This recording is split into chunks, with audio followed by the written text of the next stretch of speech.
இருந்தப்போ நானும் என் பாட்டியும் சேர்ந்து ஒரு பஸ்ல போயிட்டு இருந்தோம் சார். நீங்க கூட வார வழியில பார்த்துருப்பீங்க. பெரிய ஃபேன் மாதிரி இருக்குமே காத்தாடி. என் அப்ப எனக்கு தெரியாது சார். பாட்டி கிட்ட கேட்டேன், பாட்டி யா இவ்வளோ பெரிய ஃபேனா போட்டு வச்சிருக்காவேன்னு. பாட்டி என்ன சொன்னாங்க தெரியுமா? தெரியலன்னு சொல்லாம என்கிட்ட, இது இங்க விவசாயம் பண்றவங்களுக்கு வேர்க்கும், அவங்களுக்காக அரசாங்கமே வந்துட்டு இருக்குன்னு சொன்னாங்க. 2 வாரத்துக்கு முன்னாடி எங்க டீச்சர் சொல்லிதான் சார் எனக்கு தெரியும் அது காத்தாடி, அதுல இருந்து மின்சாரம் தயாரிக்கிறாங்கன்னு. இப்ப புரிஞ்சிக்கப்படாத உறவுன்னு சொன்னாலே இந்த இளைஞர் முதியோர் உறவு தான். ஐயா, நம்முடைய நாடு ஜனநாயக நாடுன்னு நாம மார்தட்டி சொல்லிக்கிட்டு இருக்கிறோம். அண்மையில் நடந்த ஒரு தேர்தலில் 110 கோடி பேர் இந்திய மக்கள் வாழுகிற இந்தியாவில் பதிவான வாக்குகள் வெறும் 42 கோடி. இதில் ஆளுங்கட்சி பெற்ற வாக்குகள் வெறும் 13 கோடியா.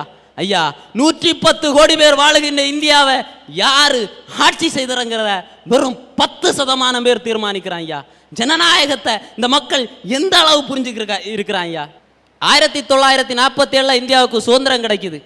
அந்த நேரத்தில் ரேபரேலி தொகுதியில் முதல் நாடாளுமன்ற தேர்தலில் ரேபரேலி தொகுதியில் பெரோஸ் காந்தி போட்டியிடுகிறார். அந்த பெரோஸ் காந்தி யாருன்னா அன்னை இந்திராவினுடைய கணவன், நேரு பெருமானுடைய மருமகன். அவர் அந்த தொகுதியில் போய் எப்படி ஓட்டு கேட்டார் தெரியுமா? ஐயா, நான் நேரு பெருமானுடைய மருமகங்கிறதுக்காக எனக்கு யாரும் ஓட்டு போடாண்டா, நான் இந்திராவினுடைய கணவன் என்கிறதற்காக யாரும் எனக்கு ஓட்டு போடாண்டா, நானும் இந்த நாட்டு சுதந்திரத்திற்காக சிறைக்கு சென்றிருக்கிறேன், இந்த மக்களுக்காக உழைக்கக்கூடிய சக்தி எனக்கு இருக்குதுன்னு நீங்க நினைச்சீங்கன்னா எனக்கு ஓட்டு போடுங்கன்னு சொன்னா பாருங்க. அந்த பெரோஸ் காந்தியை போல இன்னைக்கு எத்தனை அரசியல்வாதிகள் இருக்கிறார்கள்? இல்ல, அப்படி இருக்கிற அரசியல்வாதிகளை இந்த மக்கள் எந்த அளவுக்கு புரிஞ்சுக்கிட்டு இருக்கிறாங்க? ஐயா, நிச்சயமா இல்லையா? கண்டிப்பா அரசியல்வாதி மக்களை புரிஞ்சுக்கணும். இந்த மக்களோட பிரச்சனை என்னன்னு அவனுக்கு தெரியணும். இந்த மக்களும் இவரை தேர்ந்தெடுத்தா இவன் நமக்கு என்ன செய்வான்னு இந்த மக்கள் உணரணும். இவனை விட்டு அவனை விட்டா இவன், இதை விட்டு நல்ல அரசியல்வாதியை இந்த மக்கள் தேர்ந்தெடுக்கணும். மக்கள் அரசியல்வாதியை புரியல, அரசியல்வாதி மக்களை புரியலன்னு பேச வந்திருக்கீங்க. எந்த ஊருக்கு சென்றாலும் அரட்டை அரங்கத்தின் மூலம் நல்ல திறமசாலிகளை, நல்ல புத்திசாலிகளை அடையாளம் காட்டக்கூடிய ஒரு அரங்கமாக கொண்டிருக்கிறது. அந்த அடிப்படையிலே இன்று மாஷா நசீம் என்ற ஒரு இளம் சாதனையாளரை, ஒரு இளம் பெண்ணை உங்களுக்கு அறிமுகப்படுத்த விரும்புகிறோம். வாங்க. ஹலோ, வாங்க, வணக்கம். இந்த மேடையில் நின்று கொண்டிருக்கக்கூடிய இவர்தான் மாஷா நசீம். இவர் 7ஆம் வகுப்பு படிக்கும் போதே ரயில் பயணம் செய்தார். அதாவது ரயில் பெட்டியில இருந்து வெளியேறக்கூடிய கழிவு, ரயில்வே ஸ்டேஷன்ல ட்ரெயின் நிற்கும் போது கழிவு விழுந்தால் அந்த ரயில் நிலையத்தை அசுத்தப்படுத்துகிறது. இதற்கு ஒரு மாற்று வழி கண்டுபிடிக்க வேண்டும் என்று அந்த அந்த ஸ்டேஷனை விட்டு வெளியில போனோன்னு அங்க போய் அந்த கழிவு பொருள்கள் கொட்டப்பட்டால் ரயில் நிலையங்கள் சுத்தமாக இருக்கும் என்பதற்காக இந்த கழிப்பறை புதிய தொழில்நுட்பத்தை இந்த மாஷா நசீம் அவர் கண்டுபிடித்தார். தற்போது 10ஆம் வகுப்பு பரீட்சை எழுதி உள்ளார். 2005 இந்த கண்டுபிடிப்பை செய்திருக்கிறார். நம்முடைய முன்னாள் ஜனாதிபதி அப்துல் கலாம் மற்றும் இன்றைக்கு ரயில்வே துறை மந்திரியாக இருக்கக்கூடிய மத்திய மந்திரி லல்லு பிரசாத் யாதவ், வேலு, இன்னும் பலரிடம் இவர் சான்றிதழ் பெற்றிருக்கின்றார். இந்த பெண்ணை பற்றி சொல்ல வேண்டும் என்று சொன்னால், தென்னிந்திய அறிவியல் கண்காட்சி செகந்திராபாத்தில் நடைபெற்ற போது முதல் பரிசு பெற்றிருக்கின்றார். தேசிய அறிவியல் கண்காட்சியில் 10 மாடல்களில் ஒன்றாக இவரது கண்டுபிடிப்பு தேர்ந்தெடுக்கப்பட்டுள்ளது. உலக சுற்றுச்சூழல் சுகாதார உச்சி மாநாடு மாஸ்கோவில் நடைபெற்றுக் கொண்டிருந்த போது இவரது ஆய்வு கட்டுரை அங்கே இவர் சமர்ப்பித்திருக்கின்றார். இவரது சாதனைகளையே இந்தியா முழுவதும் 30,000 கிலோமீட்டர் மேற்பட்ட தூரம் பயணம் மேற்கொண்டு சோதனை செய்து காண்பித்துள்ளார். வளைகுடா நாடு ஷார்ஜாவில் இந்தியன் அசோசியேஷன் ஷார்ஜாவிற்கு இவரை அழைத்து அவருக்கு பாராட்டு வழங்கி பாராட்டு பரிசையும் கொடுத்திருக்கின்றார்கள். இந்த அளவுக்கு மாஷா நசீம் இந்த இளம் வயதிலேயே எல்லாம் வல்ல இறைவனின் அருளால் இன்றைக்கும் இவர் தன்னுடைய திறமைகள் மூலம் பல சோதனைகளை செய்து கொண்டிருக்கின்றார். இப்போ பிரசன்டர் ரயில்வேஸ்ல இருக்க சிஸ்டம் இப்போ ட்ரெயின் டாய்லெட்ல வர வேஸ்ட்லாம் இப்போ டைரக்டாக எல்லாம் ட்ராக்லேயே விழுந்தது. ட்ராக் ரொம்ப நாஸ்டி ஆகுது. இதனால் ஒரு சைடில் ட்ராக் ரொம்ப நேஸ்டியாகவும், இன்னொரு சைடில் பிளாட்ஃபார்ம் ரொம்ப நீட்டாகவும் இருக்குது. இது வந்து இன்ஹைஜீனிக் ட்ரைனேஜ் டிஸ்போசல் சிஸ்டம் இன் ட்ரெயின். நான் கண்டுபிடிச்சிருக்க சிஸ்டம் வந்து ஹைஜீனிக் ட்ரைனேஜ் டிஸ்போசல் சிஸ்டம் இன் ட்ரெயின்.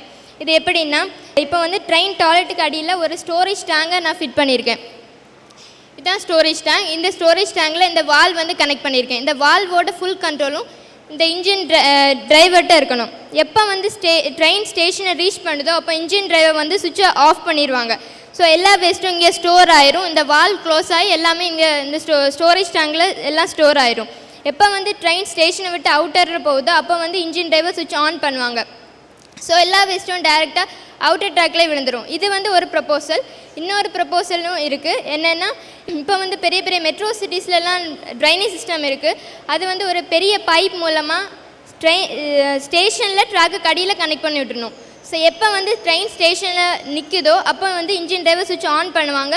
ஸோ இந்த வால்வ்லாம் ஓப்பன் ஆகி டேரெக்டாக எல்லாமே ட்ரைனேஜ் சிஸ்டத்திலே விழுந்துடும். இது வந்து 2வது ப்ரப்போசல். இந்த மாதிரி என்னோட சிஸ்டம் வந்து 2 ப்ரப்போசல் இருக்குது. படித்து கொண்டிருக்கக்கூடிய இந்த இளம் வயதிலேயே இந்த நாட்டை முன்னேற்ற வேண்டும் என்று ரயில் பயணங்களில் படம் எடுத்தால் மட்டும் போராது, ரயில் பயணங்களில் பயணம் செய்யும் போது இப்படிப்பட்ட அற்புதமான கண்டுபிடிப்பை கண்டுபிடிக்க வேண்டும் என்று இந்த பெண் சிந்திக்கிறார்.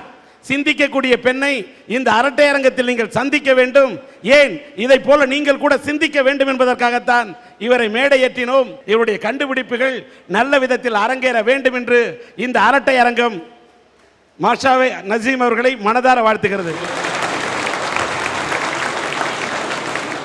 ஐயா, மாமியார் மருமக உறவுனா எப்படிப்பட்ட உறவு தெரியுங்களா சார்? 50 வயசு மாமியாரு 20 வயசான பொண்ணை தன்னோட மகளா தத்தெடுக்கிறாங்க சார். இதே மாதிரி ஒரு 20 வயசு பொண்ணு ஒரு 50 வயசு மாமியார தாயா தத்தெடுக்கிற புனிதமான வைபோகம் சார் இந்த மாமியார் மருமக உறவுங்கிறது சார். அப்படி இருக்க விட்டு ஏன் சார் மாமியார் மருமகளும் ஒருத்தர் புரிஞ்சுக்காமலே இருக்காங்க சார்? நீங்க வேறங்க, மாமியார் மருமகளையும் புரிஞ்சுக்கிட்ட மாதிரி புரிஞ்சுக்கிட்டாங்கன்னு வச்சுங்க, நம்ம இத்தனை தொலைக்காட்சிகள் இவ்வளவு மெகா சீரியல் எடுக்க முடியுமா?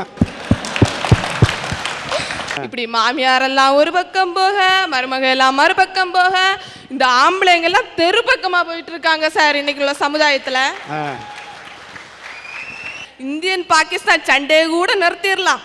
அங்கேருந்து கார்கில்ல போராடுறாங்க பாருங்க, அந்த மிலிட்ரியை கூட இங்கே கூப்பிட்டுடலாம். ஆனால் நம்ம ஊரில் இருக்க ஜல்லிக்கட்டுக்கு ஃபேமஸ் மாதிரி நம்ம ஊரில் மாமியார் மருமக சண்டையை மட்டும் நிறுத்தவே முடியாதுன்னு சொன்னாங்க சார்.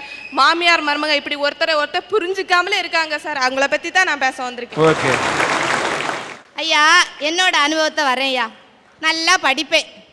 10ஆம் வகுப்பில் 472 மார்க் வாங்கினேன். என்னோட தலைக்கணும். அப்ப எங்க அம்மால ரொம்ப பாராட்டினாங்க என்ன.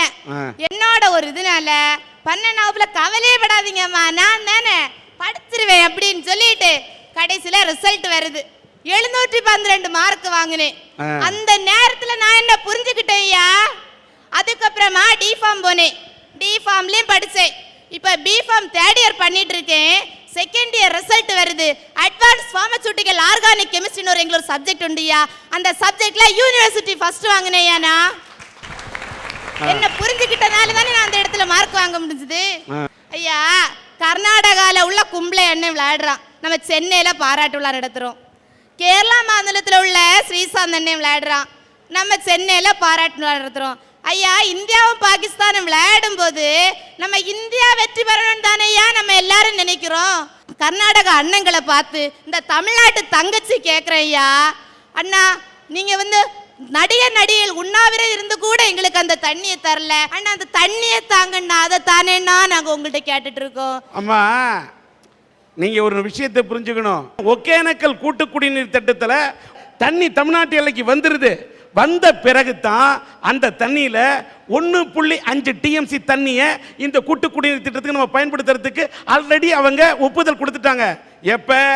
கிட்டத்தட்ட 1999லேயே பெங்களூர் கூட்டு குடிநீர் திட்டத்தை நிறைவேற்ற வேண்டும் என்று சொன்னால் அவங்களுக்கு 8.5 விழுக்காடு சதவீதம் TMC தண்ணியை அவங்க எடுத்துக்கணும்னு சொல்லும் போது தமிழ்நாடு அப்ப எதிர்ப்பு தெரிவிச்சுக்கலாம். தமிழ்நாடு எதிர்ப்பு தெரிவிக்க கூடாது என்பதற்காக நாங்க 8.5% தண்ணியை TMC தண்ணியை பெங்களூர் கூட்டு குடிநீர் திட்டத்துக்கு எடுத்துக்கிறோம்.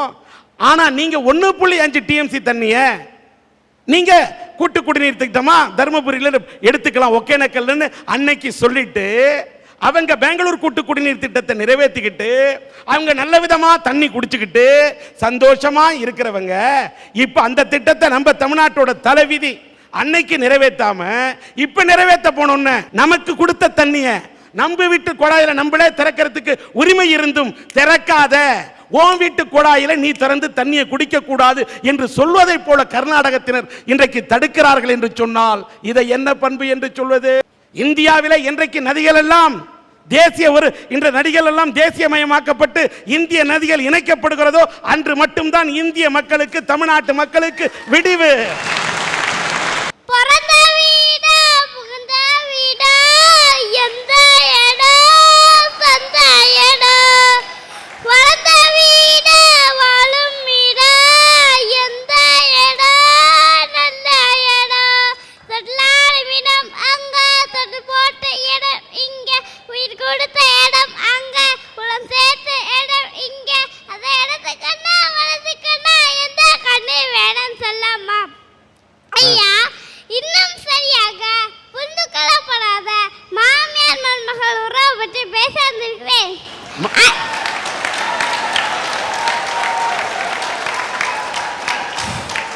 மாமியார் மருமகள் உறவை பத்தி நீ பேச வந்திருக்கிற, பரவாயில்ல, தொலைநோக்கு சிந்தனை பேசு. நான் ஏன் இதை வெளிப்படுத்துகிறேன் தெரியுமா? நாங்க எல்லாரும் மாமனாராக போறோங்க. வயசான காலத்துல வீட்டுல கொஞ்சம் நிம்மதியா இருக்கணும்ல, அதான் ஏன் இன்னைக்கு பல ஆண்கள் கல்யாணம் ஆனவங்க எல்லாம் நிம்மதியா இல்லைன்னு சொல்ல வர. ஐயா உங்களுக்கு இப்ப எத்தனை வயசு? உன்னை விட ஜாஸ்தி வயசு. உண்மை சொல்லுங்க. வயசா 50 வயசு ஆகுது. இந்த 50 வருஷத்துல எங்கேயாவது மாமனார் மருமகன் சண்டையை பார்த்திருக்கீங்களா?